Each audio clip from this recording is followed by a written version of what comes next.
Hey, Coach Jess here to share another quick relationship tip with you. It is the season for gratitude for sure.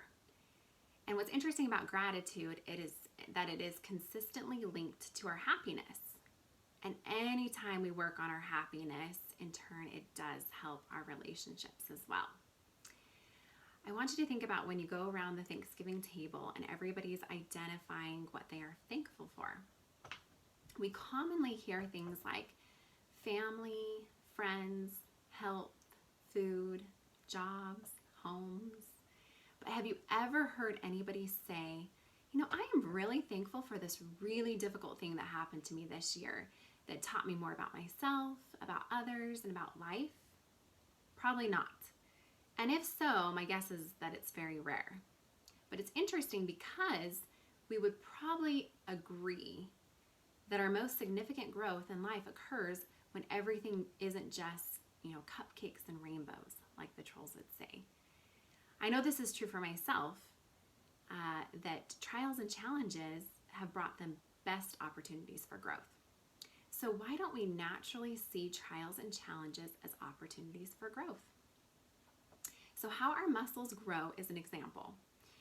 Sometimes growth requires a breakdown of what we already have.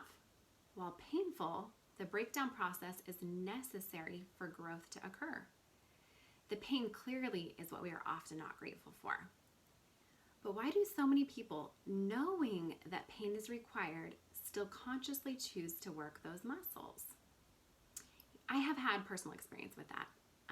Not as much as I wish lately, but where I have exercised enough to feel pain and was actually grateful, knowing that it meant that my muscles were going to get stronger. So it's the strength and growth that makes the difficulty and pain worth it. So when we advance our perspective to see the long-term benefit, we begin to understand more clearly that growing, improving, and becoming something better is worth the pain needed. Gratitude for the lessons and teachers of life that push us to this painful place become possible.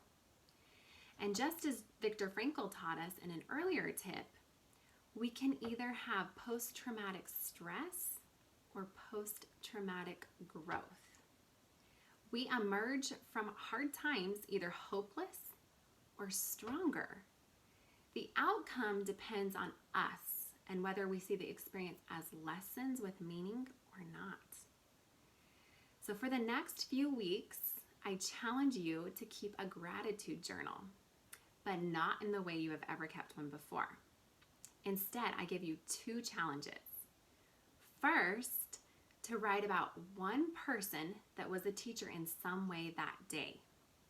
So for example, maybe the lady that honked at you, providing you an opportunity to practice keeping your cool. Therefore, being grateful for that lady. Or maybe identifying how a friend made you feel accepted and cared about that day, and then committing to pay that true friendship forward, obviously being grateful for that friend. And then second, I want you to identify one experience that was a lesson in some way. So for example, if I tripped on the way to the car today and learned that I don't have to be embarrassed, that I am human, and then I was able to giggle about it and get back up with love for myself instead of beating myself up like I would have done in the past. Therefore, being grateful for that trip.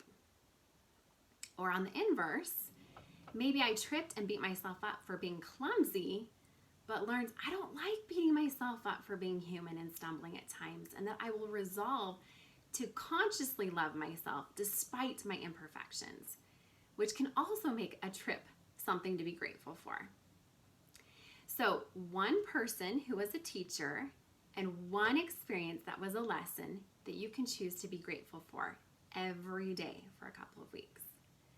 This will be our gratitude for growth journal because learning and growing is more valuable than an easy piece of cake, cupcakes and rainbows kind of life where little growth can occur, right?